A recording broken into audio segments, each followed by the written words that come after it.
When police arrived at a home in northern Ohio to perform a welfare check on Thursday evening, they were met with an extremely gruesome sight. 5 people, including 3 children, were found dead in an apparent quadruple murder-suicide. It was a domestic dispute that turned deadly. The bodies of the Dunham family, Jason, 46 years of age, Melissa, 42 years of age, and their 3 children, Renee, 15, Amber, 12, and Evan, 9 years of age, were discovered in their home in Lake Township, around 15 miles outside of Akron, Ohio. Police responded to a request for a welfare check at around 7:30 p.m. Thursday evening. The police haven't made public who they believe to be the suspect who did fire the shots. It could have been the father, it could have been the mother. I guess there's the potential it could have been one of the 3 children. We're not told at this point in time. I'm sure that information will come out soon enough. We're told that no other people are believed to be involved at this time. It was a domestic dispute which has left 5 people dead. We're told that all 5 died due to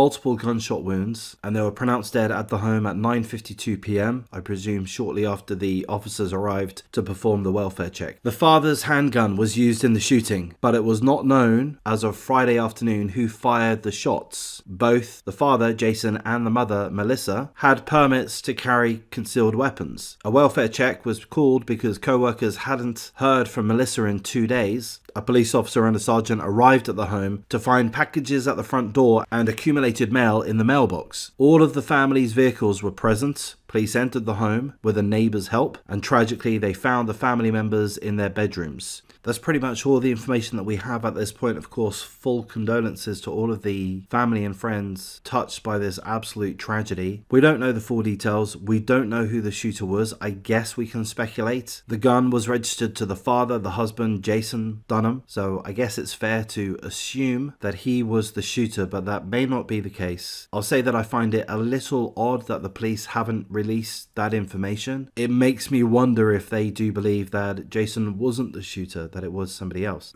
the mother or indeed one of the children. I feel reluctant to say that because I don't want to besmirch any of the victims. But what we do know is that it was an apparent quadruple murder suicide. 4 innocents and 1 person who was, I'll say, a psychopath, a savage, who perhaps snapped, perhaps they suffered long-term mental illness, we don't know, had access to a gun. Again, the article tells us that both the father, Jason Dunham, and the mother, Melissa Dunham, had licenses to carry concealed weapons, fully registered, but I guess it's possible that the children perhaps had access to those guns if they weren't safely secured. It's an absolute tragedy, of course, and it's going to rock not only the family and friends of the victims, both the mother and father are in employment, the children at school, of course, so it affects their colleagues, their neighbors, others in the community. A lot of trauma all around. And once more, I'm going to say there's no easy fix. These situations tragically occur time and time again in America. I don't say that in an attacking way, just a statement of fact way. We read about these situations constantly. What's the answer? Well, don't really know. What are you going to do? You're going to take the guns away from everybody? Well, given that your criminals in America have as many guns as they want and they're able to buy switches for them and extended magazines and all of this kind of thing, I would think taking away the guns of law-abiding citizens perhaps isn't the best strategy. So I don't know what the strategy is. The police have done the right thing. Neighbors have done the right thing. The co-workers of Melissa Dunham were concerned. So a welfare check was made. Police diligently performed the welfare check. They've done the right thing. I mean, I'll say this. If it is due to somebody, again, having a mental snap, and I'm not quite sure what we mean when we say that, but if they're normally a healthy, non-violent person and then something has made them commit this horrific attack on their own family, then my guess would be that it's likely financially orientated, likely some dispute between the husband and wife. I'm guessing, I'm speculating, I could be completely wrong, but I think we're all under a great deal of pressure, and a lot of that is financial pressure. So where are the governments to help in such situations? Nowhere, pretty much, as far as I can tell. So perhaps it was due to a mental snap, perhaps sparked by a marital dispute, a custody dispute, a financial dispute, exacerbated by the stresses of modern life. We don't know. Perhaps there is no answer, but I just feel that it would be nice if life was a little easier for most of us. Pretty tough. But I guess that's all I have to say. So I'm going to wrap things up at this point. If you appreciate the coverage, please do like, comment, subscribe, share the video as you see fit, and take care.